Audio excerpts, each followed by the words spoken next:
Welcome to Deloitte's Debrief Tax Webcast series in Asia Pacific. Our webcast today is a special edition and is titled India Budget 2021 Towards a Thriving India. My name is C.A. Gupta and I am a tax partner based in Deloitte Mumbai, India office. I have the pleasure of hosting today's webcast. I have three speakers with me today, Monica Arora, Manoj Kumar and Priya Narayanan. Monica is a tax partner based in Deloitte India Delhi office. Manoj and Priya are tax partners and both are based in Deloitte India Bangalore office. You may access our bios on the left side of the screen. Before I introduce the agenda for today's webcast, I'd like to take a moment to highlight some of the features of our webcast console. First, all users are on listen-only mode. If you have any content-related questions, you can submit at any time in the Q&A box at the bottom right of the screen. We'll do our best to respond to your questions during the presentation. Second, all PC users can maximize or minimize each box at your convenience during the webcast. You may also explore the icons at the bottom of the screen. If you want to download today's slides and related publications, please go to the Downloads and Links box. On the other hand, mobile device users can view the slides and answer the survey on screen. Thirdly, if you require an attendance record for this event, you can download your CPE certification by clicking the Request CPE icon at the bottom of the webcast console. Now let me give you an overview of the topics we will discuss. The Finance Minister presented the Union Budget 2021-22 in the Parliament yesterday. Apart from the various tax proposals, it also contained key policy announcements, apart from the direct tax and indirect tax proposals in the Finance Bill. Before we delve into the details on the Finance Bill and the direct tax and indirect tax proposals, just to highlight few of the tax policy announcements. The Finance Minister mentioned the budget has been laid down on the following 6 pillars: health and well-being, physical and financial capital and infrastructure, inclusive development for aspirational India, reinvigorating human capital, innovation and R&D, and minimum government and maximum governance. With that background, the various policy announcements that the Finance Minister announced included setting up a government-owned development finance institution for infrastructure debt financing with a capital outlay of Indian rupees 20,000 crores and a lending portfolio of rupees 5 lakh crores. A new asset reconstruction company and an asset management company to take over existing stressed assets. This will manage and dispose of assets to AIF and other potential investors. A new entity to be introduced to purchase debt securities. Infrastructure debt fund to be allowed to raise capital through zero coupon bonds, and REITs and InvITs to be permitted to enable borrowing from foreign portfolio investors. Public sector banks proposed to be capitalized with Indian rupees 20,000 crores, which has been the need of the hour.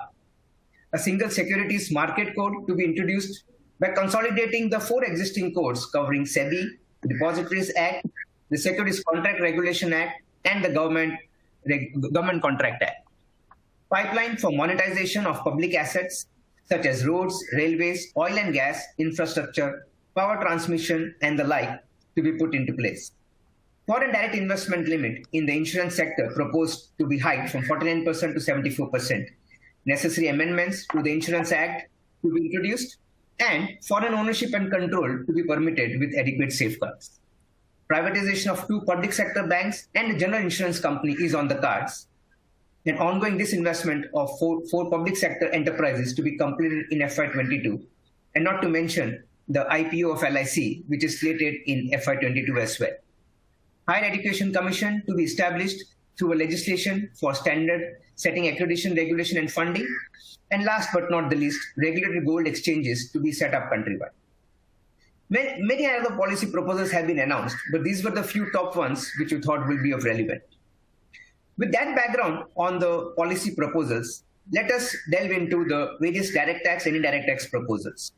While there have been no new COVID cess, which was anticipated, no new wealth tax and no new inheritance tax or estate duty, there have been many other policy proposals on the direct tax and indirect tax, which will have significant impact. Let me bring in Manoj here. Manoj, if you can share your perspectives on the various pronouncements with respect to corporate taxation. No, CAG, thank you. Good morning to one and all.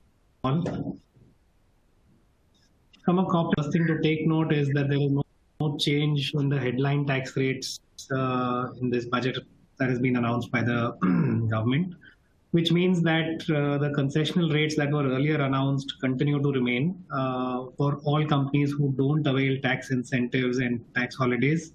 22% headline rate continues to prevail. Along with surcharge cess, this rate goes up to 25.17%. For new manufacturing companies, a rate of 15% continues to apply. With surcharge cess, this rate goes up to 17.16%. And the MAT rate it goes up to 17.47%. The only change, if any, that has been announced by the government is in respect of secondary adjustments. The tax was levied at 18%. Now that tax rate is enhanced with a surcharge of 12% that will apply in respect of tax on the secondary adjustment. If we now move on to some of the other proposals from a corporate tax perspective, the theme on the changes that have been proposed by the government in this budget seems to be an outcome of various jurisprudence that have been prevailing in the past few years, and some rationalization changes that have been proposed. The first big one to take note is in the context of goodwill. Sometime back, the Supreme Court had, in case of a merger, accepted that goodwill arising on a merger should be depreciable, pursuant to which there have been various other cases where goodwill arising on merger has been depreciated or has been claimed as depreciation has been claimed. Also, separately, there have been a series of cases in transactions entailing slump sale of businesses where goodwill purchase pursuant to a slump sale has been depreciated, and courts have upheld the claim on depreciation on goodwill. Now the government has come out and clarified that goodwill arising whether on account of slump sale or on account of mergers and such tax neutral transactions, in fact, may not be depreciable, and if any, may be appreciable only. And therefore, depreciation should not be allowed in respect of goodwill itself, whether arising on account of mergers and similar tax neutral transactions or on account of slump sales. However, the cost base in respect of goodwill acquired will be kept intact, and the benefit of that cost can be taken into account in a subsequent transaction entailing the goodwill. Now, this amendment is applicable from the financial year 21-22, and the cost is still to be known. And for depreciation that has been claimed in the past, how will the department treat it going forward is a question that we will have to dwell upon further. The next amendment is in relation to slump sale. Similarly, similar to goodwill, there have been a series of judgments in the context of some slump sale where slump exchange has been held not liable to tax. Now, to plug this, the government has specifically amended the definition of slump sale in 242C to include all forms of transfer, including exchange, and has linked it back to the definition of transfer, which means even a slump exchange will be regarded as liable to tax under the provisions of capital gains. The next amendment is in relation to REITs and InvITs. This was more an anomaly. SPVs declaring dividends to REITs or InvITs while the dividend itself was exempt. The withholding tax provisions under 194 entailed a 10% withholding on these distributions. That withholding tax has been now done away with, in line with the fact that dividends distributed by SPVs to REITs and InvITs are exempt. The other amendment is in the context of employee contributions to labor funds. Again, in this case, in this context, there have been a couple of High Court judgments which have held that any delay in remittance of employee contributions to the labor funds should be entitled, the companies making these contributions should be still entitled to a deduction even if there has been a delay, and they should be treated on par with employer contributions that are entitled to a deduction under 43B of the Act. Now the government has clarified, or is now proposing an amendment to clarify that employee contributions to labor funds will not be treated on par as employer contributions, and therefore delayed contributions for employee contributions will not be entitled to a deduction under 36. The next change is in respect of dividend income.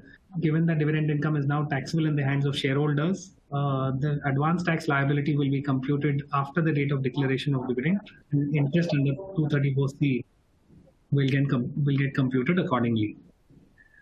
Last year, the government announced an increase in the threshold for tax audits in respect of entities who had more than 95% of their transactions undertaken digitally, and that threshold was 50 million. The government has now increased that threshold to 100 million in respect of tax audit not being applicable to companies who remain within this threshold in terms of their turnover. To the MAT provisions, on the MAT provisions, there are two amendments that have been made where there is a secondary adjustment or where there is a settlement pursuant to an APA. That amount that results in normally one-time adjustment or one-time credit being recorded in the book profits of the company, which could potentially entail a MAT liability. Now it has been clarified that pursuant to a rectification application being filed by the SSC, instead of computing the book profit in the year in which the APA is settled, the book profit should be calculated in years, which then should not result in a MAT liability in the year of the APA settlement. Dividend income earned by foreign companies and their respective and the related expenses should be excluded in the computation of MAT in line with royalty and FTS income, which is also entitled to concessional rates under applicable treaties. Moving to the next set of amendments. On tax incentives, startups have been eligible to a tax holiday for 3 out of 10 years. For this, the eligible startups were supposed to be registered before 31st March 2021. The date for registration has now been extended to 31st March 2022. Also, a capital gains tax exemption that for startups, for investment in startups out of proceeds of sale of residential house is now extended to 2022. So somebody selling a residential house, investing proceeds into an eligible startup can continue and claim that exemption up to 31st March 2022. There has been a tax holiday in the Act for affordable housing projects, and those affordable housing projects were supposed to be registered by 31st March 2021. That date has been extended to 31st March 2022. Also, tax holiday has been extended to affordable renting housing projects, and what will qualify to be rental housing projects will be prescribed shortly by the government. And this is largely to do to provide housing facilities to migrant workers. The next change is in relation to home buyers and real estate developers. Real estate developers were allowed to sell residential units up to 10% below the guideline value of the property. And if the threshold was not met, they could be subjected to tax under 43 CA. Now that benefit of 10% has been extended to 20%. So real estate developers will be allowed to sell residential units up to 20% below the guideline value, while this benefit is available for a limited window of time. Corresponding benefit has also been provided under 56(2)(10), where the recipient of these properties will also not be subjected to tax. The other change is in respect of FIIs. While 196D earlier provided for a flat withholding tax rate of 20% for payments made to FIIs, while FIIs could be entitled to treaty benefits, that anomaly has been now done away with, and the rate of TDS under 196D will have to be either 20% or the rate applicable under the treaty, whichever is lower. If we move on to the next set of amendments. So these were the amendments from a corporate tax perspective. Over to you, CAG. We move to the international tax. Sure, Manoj. Thanks. Before we move to the international tax, Manoj, thanks for sharing the insights on the corporate taxation. While, of course, there have been a number of changes announced, any recommendations or expectations from the industry which you think which have not been dealt with? Yeah, while lot of things have been, a lot of changes that have come out are all rationalization changes. If I take the one or two big things that were the asks of the industry, the services sector also wanted a concessional tax rate, which we didn't see coming through. The other one important change that was from most parts of the industry being asked for was the R&D incentives being reinstated. That is the other thing that I think the industry didn't see coming through. Understand. Thanks, Manoj, for that. And let's move then on to the international tax segment. And again, if you can, Manoj, continue on that. Sure, CAG. Thank you. So from an international, if we first deal with the equalization levy, this was the expanded scope of the equalization levy was introduced last year after the finance minister's speech as the budget got tabled into the parliament, where the budget levied equalization levy of 2% on non-resident e-commerce operators on e-commerce supply of goods or online or supply of services or facilitation of either of these into the Indian market from 1st April 2020. While the law got introduced, there were a lot of representations made and a lot of aspects under the law seem to be unclear for various foreign companies to be able to comply with this provision, and a lot of clarity was expected on this regard from the government. Now, the government has made 2-3 significant amendments in the equalization levy. The first one being the government has clarified that consideration received or receivable from e-commerce supply or services shall not include consideration which are taxable as royalty or fees for technical services under the Income Tax Act read with the applicable treaty, which means all streams of income, all streams of payments made by Indian residents to non-residents which are currently subject to tax as royalty or FTS under the Act read with the applicable treaty, that will continue to be taxed as royalty and FTS, and these streams of income will not be subjected to equalization levy. And therefore only the streams that are not subject to income tax will be dealt with under equalization levy. There was also an anomaly in the date of exemption was provided under the Income Tax Act. So separately under Section 1050 was introduced in the Income Tax Act to say whatever streams of income are subjected to equalization levy will be exempt under the Income Tax Act, while that Section 1050 was applicable from 1st April 2021. And therefore the first year seemed to have an overlap. Now that has been that anomaly has been taken away. The exemption under Section 1050 is applicable from 1st April 2020, and it also covers the exclusion for royalty and FTS, which means all non-royalty and FTS income which will be subject to which could be subject to equalization levy will be exempt from income tax from 1st April 2020 itself. The other one important, and this is the most significant change under the equalization levy provisions, is that the government has introduced an explanation to the definition of online sale of goods or online provision of services to say that it shall include one or more of the following activities taking place online, which are acceptance of an offer online, placing of a purchase order, acceptance of a purchase order, payment of consideration, supply of goods or provision of services partly or wholly. So if any of these activities take place online, these could be regarded as online sale of goods or online provision of services. This seems to be expanding the scope far beyond what the industry anticipated. This may call for a series of representations that the industry may make to the government, because it opens up a Pandora's box on whether a series of transactions, including just payment of consideration online, would be subjected to equalization levy from April 1st, 2020. The due date for the last installment of which is 31st March 2021. Okay, moving on. We move to the next set of amendments. Now, moving to the other set of amendments from an international tax perspective, sovereign wealth funds and pension funds were granted last year. Provisions were introduced to grant them exemptions for income that they would derive in the nature of interest, dividend, or capital gains, provided they made investments in the infrastructure companies in India.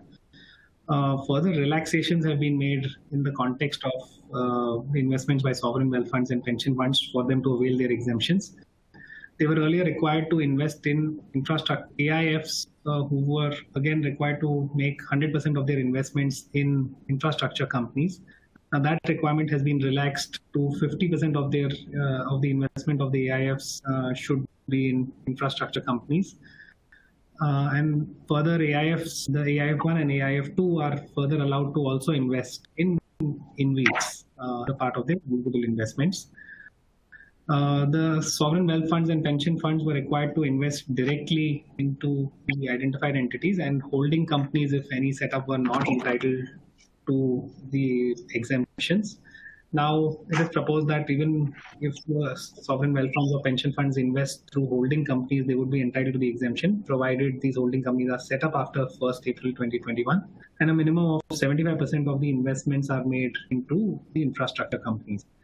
They are also allowed to invest through non-banking financial companies, infrastructure debt funds, infrastructure finance companies to avail the exemptions that are outlined.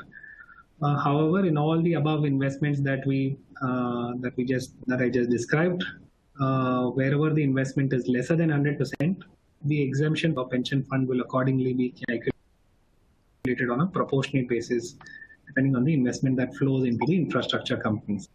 There are a couple of other changes that have been made, more clarificatory in nature, in addition to loans or borrowings by sovereign wealth funds, and determining what is the commercial activity that sovereign funds can undertake. Now, if we move on to the next amendment from an international tax perspective, which is in respect of the GIFT City, government, in the finance minister's speech, in her words, she's again explained that the government is committed to make the IFSCs, the GIFT City, a global hub for financial centers. In line with that, over and above the incentives that have been announced so far, government has further announced some incentives and relaxations. The current provisions of the law entail that where foreign funds have fund managers located in India who satisfy certain identified conditions that have been outlined under Section 9A, the fund managers would not constitute a business connection or a permanent establishment of the offshore funds in India. A similar benefit is proposed to be extended to fund managers if they set up their presence in IFSCs. That will apply in respect of these fund managers will be outlined separately. It is expected that these relaxations will be better than the relaxations that are currently there under 9A, and therefore offshore funds having fund managers in IFSCs will not constitute a business connection or a permanent establishment in India. Currently, Category 3 AIFs are allowed to get certain exemptions if they are set up in IFSCs. It is proposed that investment divisions of offshore banking units are also set up as Category 3 AIFs and will be entitled to similar exemptions. Further, non-residents an exemption has been provided for non-residents from transfer of non-deliverable forward contracts entered into with offshore banking units set up in IFSCs. The last set of has been now proposed is to incentivize offshore funds to relocate into IFSCs. What has been proposed is an exemption from capital gains for offshore funds who relocate into an AIF setup in the IFSC. The swap of units, where the unit holders in an offshore fund would give up their units and get units in the AIF setup in the IFSC. This swap of units is proposed to be tax exempt. So all these together are to promote the financial hub. This brings me to the end of the amendments that are proposed from an international tax perspective. Over to you, Steve. Thanks, Manoj, for that very insightful discussion on the changes on international taxation. That brings us to the first polling question, and incidentally, it is on the IFSC that you just discussed, Manoj. And the question appearing on your screen is, in your view, will the new incentives granted help to promote IFSC? And the options you have are yes, no, maybe, not sure. And so if you can please respond to the polling questions. And while we wait for the polling results, Manoj, quick questions for you on the equalization levy that you mentioned. What has been the reaction of the international community with respect to the equalization levy, given that it applies to the non-residents as such? What has been their reaction to all these changes? I would just bucket that in two categories. CAG, I think so non-residents who are online platforms and e-commerce players who are earning income from sales or supplies or services into India, they have by and large, I think, come to terms with the equalization levy and have started remitting tax on the equalization levy, given that it's not worlds have been levying similar taxes. It is the so this category of players have come to terms with it, subject to some clarifications and that they are still seeking. The traditional supply chain players, the industry who have made traditional supply chains into India, they are the ones who've been quite bothered about the applicability of this levy on models, and they are seeking clarity from the government on application of the levy on those kind of models, which I think has not seen the light of the day still. Okay. Thanks, Manoj. And let's see if any further clarification forthcoming. And we have the results of the polling question as well. Interesting.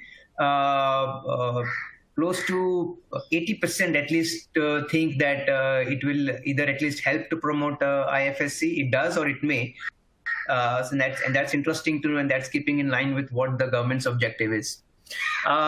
Thanks, Manoj. And with that, we move to the next segment of the discussion on direct taxes and moving on to personal taxation, which is close to each one of us. Priya, if I can bring you in on the personal taxation, and if you can share your thoughts on that. Thank you. So I think let me convey the first good news that there has been no change in the tax rate. There was a lot of apprehension in the industry as to whether it's safe, or for example, could there be an inheritance tax or a wealth tax that is enforced. So the good news is that there is no new tax. Status quo, we go by the tax rates that were announced last year with an alternate regime that is available for salaried class. So that's on the gist of the salary tax front. There have been a couple of other amendments as well in the salary tax place, and we will walk you through that as well. Moving over to the next slide. Yeah, so the next slide discusses the leave travel concession exemption. Back in October 2020, the finance minister, among the COVID measures, had announced that it would be difficult for employees to go out, take leave and go on vacations and be able to claim the leave travel, which the block is expiring in March 2021. Therefore, it was announced that instead of taking a vacation and going on leave and spending and claiming that expenditure, one could spend that amount as a cash allowance on GST paid goods and services, where GST applies for at least 12% rate. And that cash allowance, subject to certain computation mechanism, will be allowed as an exemption. So this was already announced, but this has been brought into law now.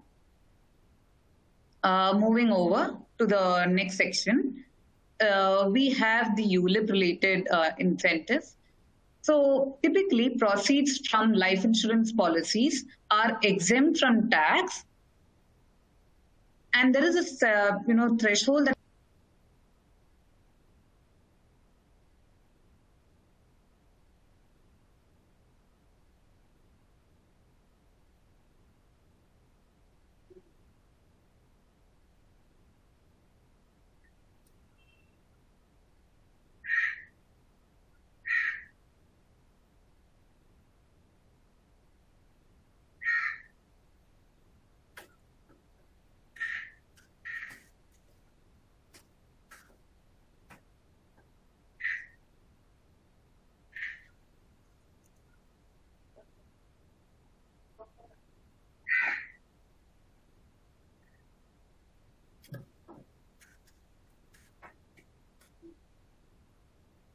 Yeah, so far as the ULIPs are concerned, quickly to highlight the change on the proceeds from life insurance policies are currently exempt, subject to certain thresholds on the ratio of premium to sum assured. What is now proposed is with respect to high net worth individuals, where the payment of premium in respect of any of the years exceeds 250,000 Indian rupees. The proceeds on such policies will no longer be tax-free. They will be subject to tax, except in the case where the amount is received on the death of a person, and the proceeds will now be taxable as capital gains. So that's one major change which is impacting the high net worth individuals. Moving on to the next amendment with respect to personal taxation, extending the due date of filing the tax returns for a partner of a firm. So today the partnership is required to, the extended due date applies where there are international transactions entered into by a partnership firm, and therefore the due date stands extended to 30th November. So this relaxation now also applies to partners of such a firm. Priya, you want to take over? Yeah, sure. So I think we are on the slide which relates to the mismatch of income for non-residents, right? Yeah. Yeah, sure. So I think the next topic that we need to cover is when we have tax residents who were once non-residents and had income and have come back to India. The question was whether the retirement fund would be taxable and on what basis, whether it's on accrual versus receipt. There has been a marginal relief section that has been provided for that, and certain rules will be prescribed in computation of such income and the tax liability thereon. The next amendment relates to senior citizens who are 75 years and above. With respect to senior citizens who are 75 years and above and who have only two types of income, one being the pension fund income and the other being interest income. And if they receive the income in the same bank account and the bank has done the TDS on it, then there is no requirement to further, file a return of income for these category of people. So moving on. The next one relates to the extension in the sanction of loan period for affordable housing property, which was expiring as of 31st March 2021. That has been extended to 31st March 2022. The next one is an interesting one, and I guess many of the taxpayers are concerned with this amendment, where an employee contributes to the Provident Fund and earns interest out of that contribution. If the interest exceeds, 2.5 lakhs, that's 0.25 million Indian rupees in a year, that is going to be subject to tax going forward. The exemption has been removed for the excess portion. Apart from that, I think the last one relates to, reconstitution and dissolution of a firm. Where there has been a reconstitution or dissolution of a firm and the partner receives money which is in excess of the capital contributed, that excess will be taxed in the hands of the firm. These are the amendments on personal tax. CAG, back to you. Thanks, Priya. Interesting. And I think so far as HNIs are concerned, two interesting amendments. One is on the taxation of proceeds of ULIP.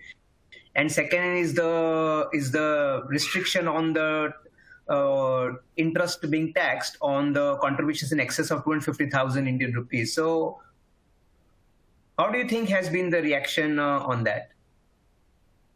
Sure, CAG. So I think PF, in a way, there have been quite a few amendments coming in the last couple of years. So if you look at it last year, the employer's contribution to PF, NPS and Superannuation Fund, which was in excess of 7.5 lakhs, that is INR 0.75 million, was subject to tax, the entire amount. And today we see that the interest accruing on PF, which is in excess of 2.5 lakhs a year, but this is on the employee's contribution, is being subject to tax. So this has not been received very well because technically, PF has always been a good mechanism for investment by salaried class. Understood. Thanks, Priya. With that, we move on to the last segment insofar as the direct tax is concerned, which deals with other amendments and the much talked about dispute resolution. And Priya, if you can come again and share the perspectives on this? Sure, CAG. So I think, the entire theme around this area is technology. The government has done a lot in the last couple of years to implement technology in tax assessments, audits, and improving the entire interface for the taxpayer with the department. And keeping that in mind, they realized that the administrative cost and burden would be a lot lesser when it is enabled through a tech platform. So given this, I think a few amendments that we have to go through. The first one is there has been a reduction in the time limit allowed for belated return and the revised original return.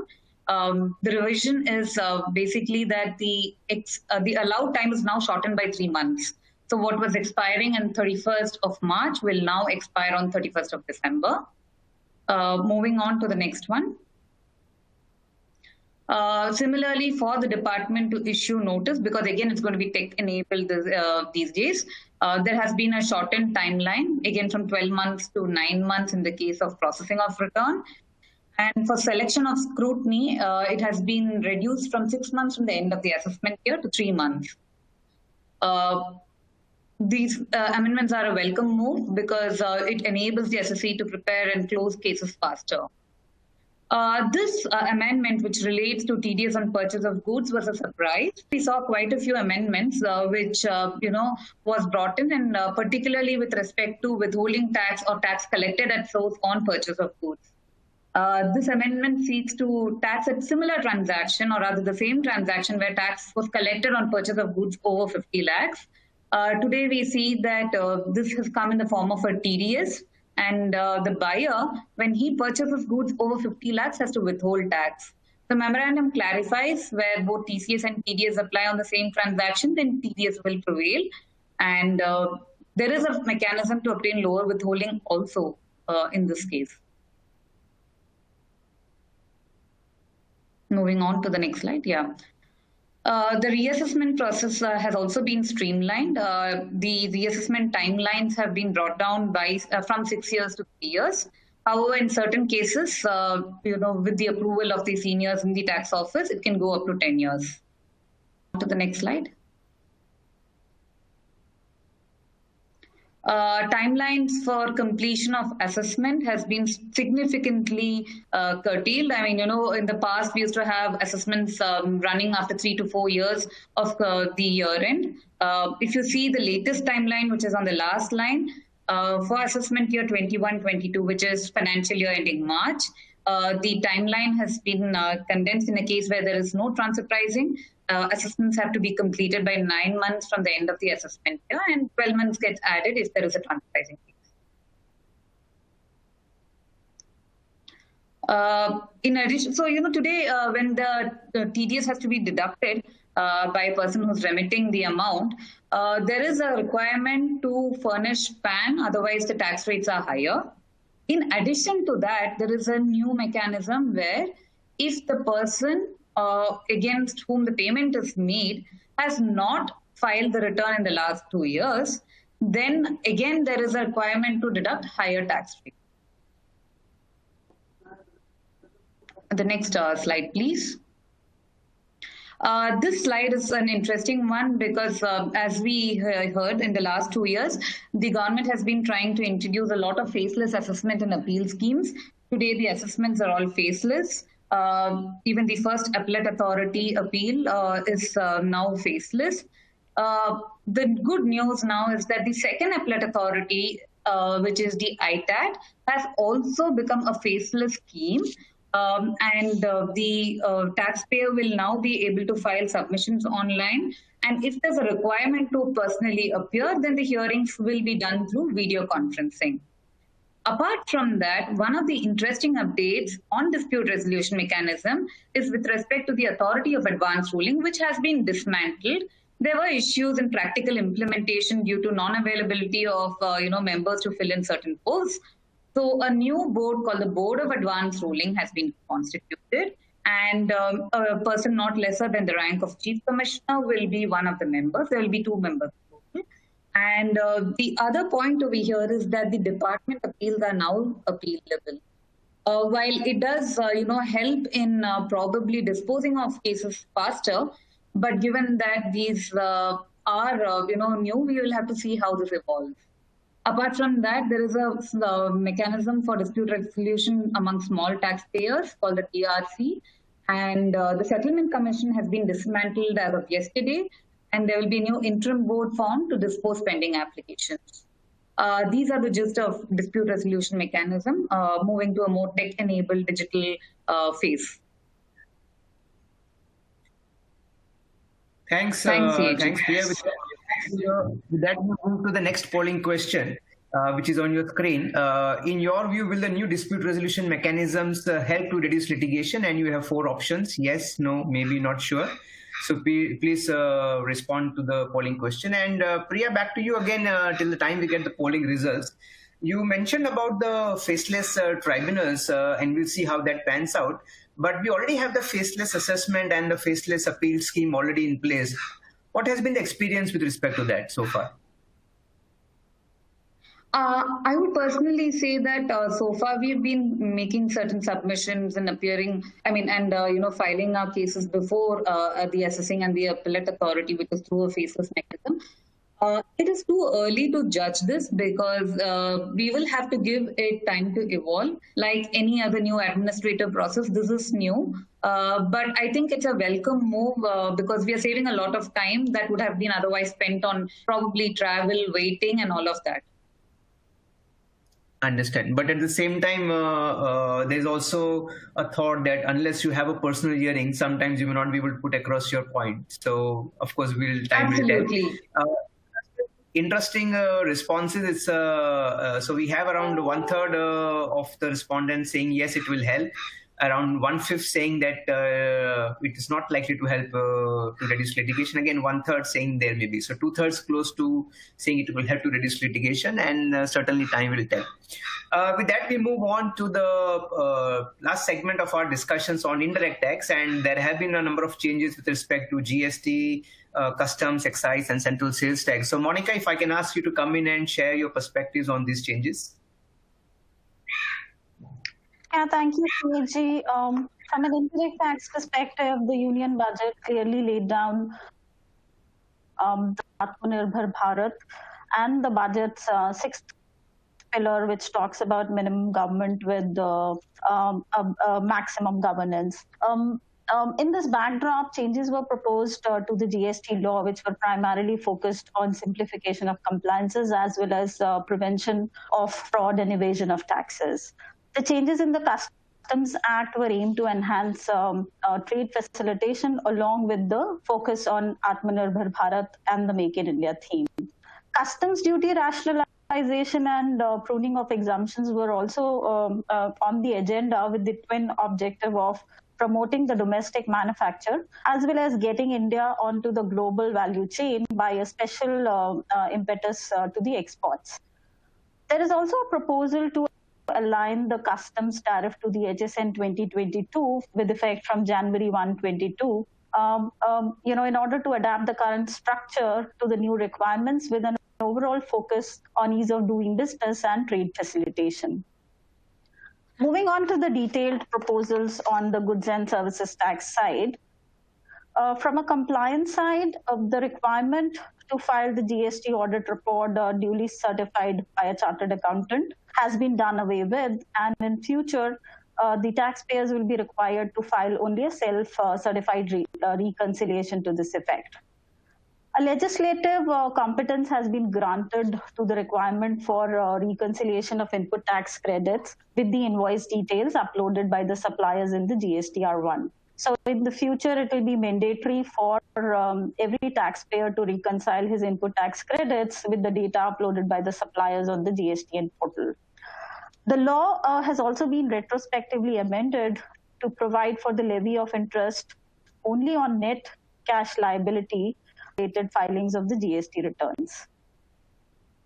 In relation to zero-rated supplies and export refunds, stricter norms have been provided, and henceforth any supplies to special economic zones and developers shall be eligible for a zero rating benefit only if such supplies are meant for the authorized operations of such units.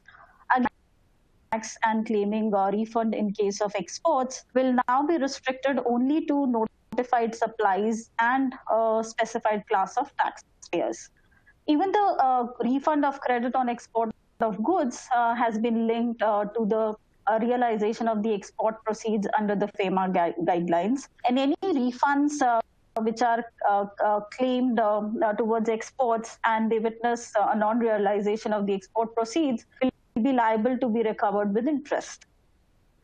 The tax liability reported in GSTR1 but not forming part of GSTR3B will now be considered as self-assessed tax liable for recovery under the GST laws. Moving on to the next slide. In line with the agenda to prevent abuse, the scope of provisional attachment of property, including the bank account, has now been expanded to include all proceedings covered under Chapter 12, 14, and 15 of the CGST Act. Earlier, this was only restricted to specified provisions of these chapters in the Act. More powers have also been granted to the GST officials to collect information from any person in relation to any proceedings under the GST law. However, these information can be used for the proceedings only after giving an opportunity of hearing to such person. A few key amendments have been made in relation to the proceedings on detention of goods which are in transit. And the scenarios have been prescribed where in case the owner of the goods come forward, while the existing provisions allowed for a recovery of applicable tax and 100% penalty, it's now proposed that the penalty in this case will be as high as 200%. In a scenario where the owner of the goods does not come forward, while earlier there was a possibility to recover tax and a penalty equal to 50% of the value of goods reduced by the taxes already paid, in the proposed scenario, a penalty equal to 50% of the value of goods or 200% of tax, whichever is higher, is being proposed. Further, the option to ask for a provisional release of goods upon furnishing of a bond or a surety has been done, and the GST officials have also been given the powers to sell or dispose of the goods to recover any unpaid penalties. In case of litigation, it's been prescribed that a pre-deposit equivalent to 25% of the penalty will have to be made in case the SSC wishes to file any appeal in relation to the proceedings. With this, we conclude the proposals in relation to GST. Back to you, CAG. Thanks, Monica. And that brings us to the first polling question for indirect tax and the last polling question for the debrief, which is recent GST collections have been historic despite the COVID syndrome. How do you see the proposed changes in the GST law to play out on tax leakages and collection? And there are three options: further strengthen the collections, adverse impact on collections, and no impact. And while we wait for the results, questions for you, Monica, you mentioned changes in the input tax credit reconciliation. Does that render the Rule 36(4) redundant in that sense, or is it still valid? No, in fact, the amendment in law further strengthens the validity of Rule 36(4). In fact, the rule was being challenged before the courts on the grounds of its constitutional validity, as there was no backing up provision under the law. So with this amendment, the Rule 36(4) will get further weight and will be duly backed up by the provisions in law.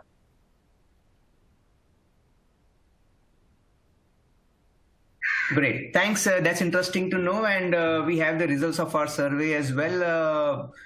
Interesting to know, 80%, close to 80% believe that it will strengthen the collections, and the rest feel that either it will have an adverse impact or no impact. Okay, with that, we move on to the other segment on our indirect tax proposals on customs and excise and central sales tax. So back to you, Monica. Thanks again. On the customer legislation changes perspective, it's now proposed that a common customs, electronic portal shall be set up, and it seems that the government is looking at something similar on the lines of the GSTN portal. And the customs common portal is supposed to facilitate registrations and filing of bill of entry and payment of duties. And it may also be used to serve notices and orders and summons to any registered person who is registered on the common portal.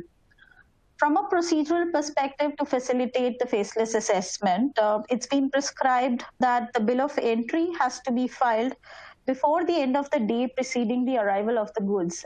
Earlier, this was allowed to be filed till the end of the next day from the day of the arrival of the goods. Further, an amendment to the bill of entry and shipping bill after the clearance of goods is also proposed to be allowed. However, that will be subject to a risk evaluation criteria, which is yet to be prescribed. In relation to conditional exemptions, a sunset clause has been provided for all such exemptions existing as on today, and it's proposed that all such conditional exemptions will come to an end as on 31st March 2023, and any future conditional exemptions shall be valid only for a period of 2 years from the end of the financial year in which such exemptions were granted. Moving on to the next slide, in terms of investigations and inquiries, a 2-year time limit has been prescribed for completion of such inquiries that will culminate into the issuance of a show cause notice.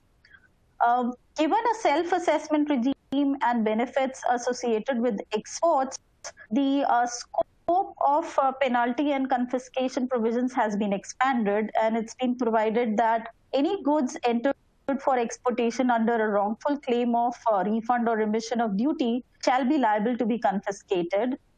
Further, a penalty of up to 5 times of the refund claims has been prescribed in case the ITC is claimed on basis of fraudulent invoices and the same ITC is utilized for payment of tax on exports.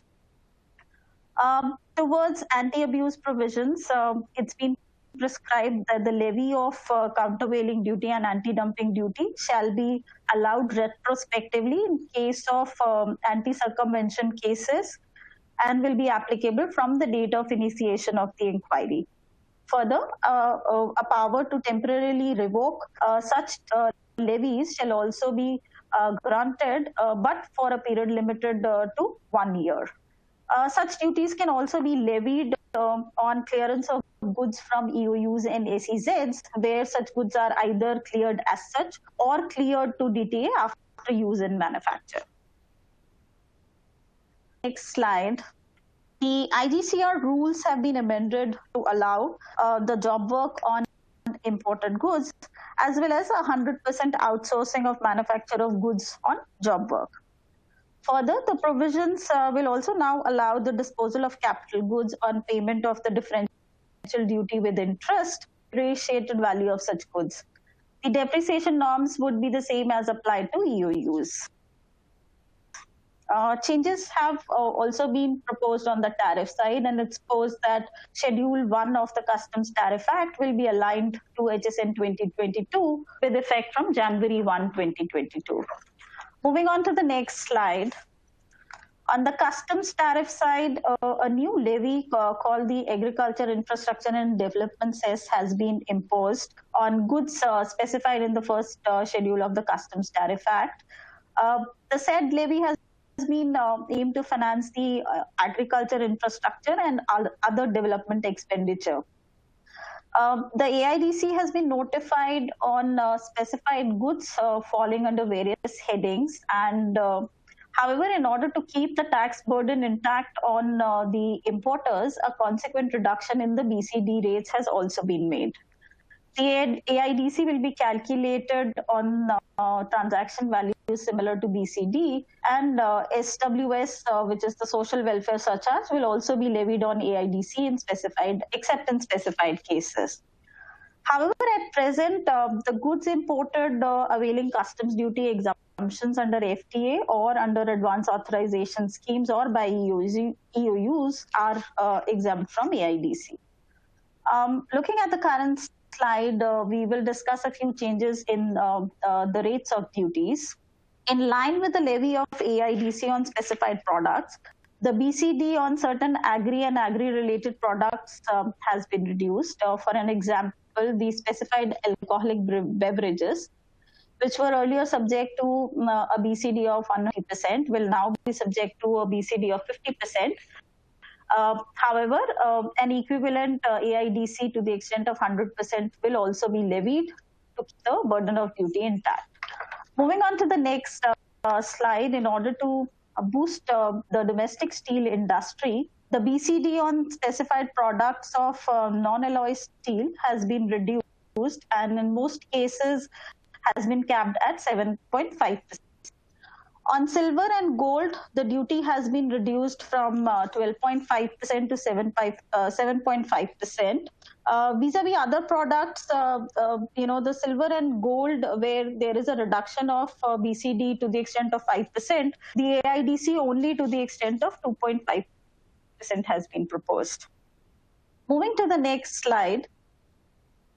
Certain specified reduction has also been proposed to the aviation sector by allowing the import of components and parts, including engines of aircrafts, imported for manufacture of such aircrafts or parts of such aircrafts by the public sector units under the Ministry of Defense. Further, the high-speed rail projects have been brought under the ambit of Project Import Scheme to cap the BCD to a maximum rate of 5%.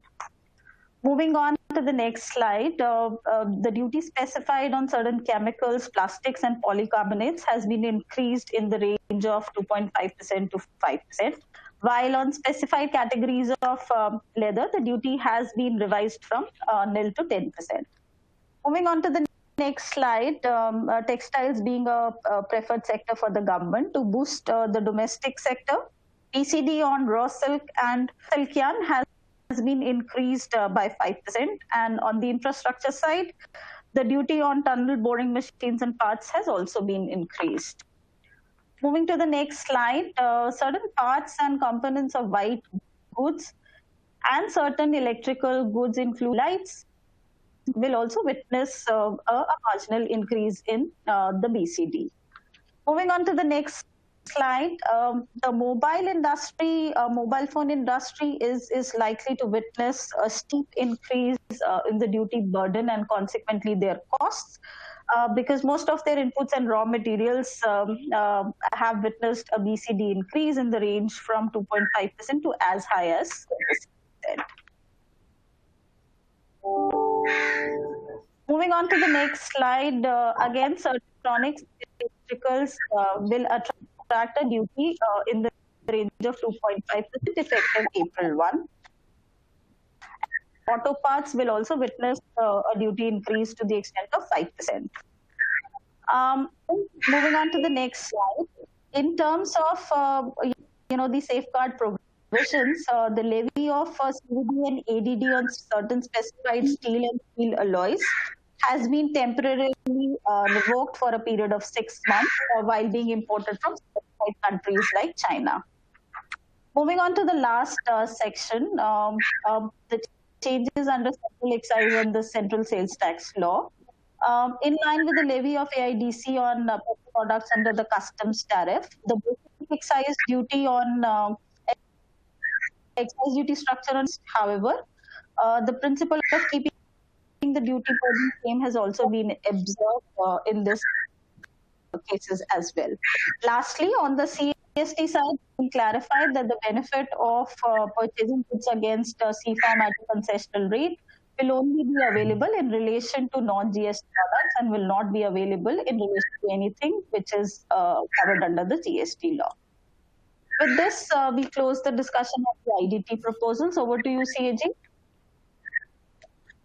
Thanks, Monica, and thanks, Manoj and Priya. That brings us to end of our today's discussion. We do have some time for a Q&A and two quick questions we have. The first one is to Monica. You mentioned on the FEMA having timelines for receipt of proceeds. So is there any impact if the proceeds are not received within time, any impact on the exemption claim for GST? as of now, the way the provision is worded, CAG, it's only talking about the impact on any refunds claimed in relation to the input taxes towards such exports. It, however, does not prescribe any impact on the overall benefit of claiming zero rating on exports. However, we'll have to see if the said requirement, like for services, is also extended to export of goods. But at present, the non-realization does not impact taxability of exports. It only impacts the refunds claimed in relation to exports. Got it. Thanks. And Priya, this question is for you. You mentioned the time limit for reopening reducing from 6 years to 3 years, and that is effective from 1st April 21. So does that mean that all those years where the reopening will expire now by 31st March 21, or where it would have been extended, one will see a number of notices being issued now before 31st March 21? So for assessment year 15, 16, 16, 17, where otherwise the time limit would have been 6 years? Absolutely, CAG, and I think that's something that's been running on our minds too since yesterday, that if the time limit has been curtailed for reassessment notices, will we see a flurry of notices coming in February and March this year for the years that would soon set to expire? And we'll have to wait and watch. But in the true spirit, if we believe that this is to be implemented in the right way, then perhaps we would roll over without seeing many of those. Great. Thank you. Thanks. That unfortunately is all we have time for. Monica, Manoj, and Priya, thank you. And special thanks to all of you for who were able to join us. We would like to encourage you to fill out the short survey screen momentarily and tell us what you think about today's program. If you joined us late, please note that this presentation will be archived for future viewing. If you feel that others will benefit from this webcast, please share the webcast via the share this icon, or have them visit the debrief website. We will respond to all the questions submitted during the webcast in a couple of weeks. Also, if you think of any other questions or comments later, please feel free to reach out to either me or one of our speakers. We'd be more than happy to talk to you. And please don't forget to tune in to our next scheduled webcast from the Indirect Tax series on 9th February titled Regional Comprehensive Economic Partnership, Global Trade Impacts and Considerations. At last, from all of us at Deloitte, thank you for your participation in Deloitte's Asia Pacific webcast, tax webcast today. Goodbye.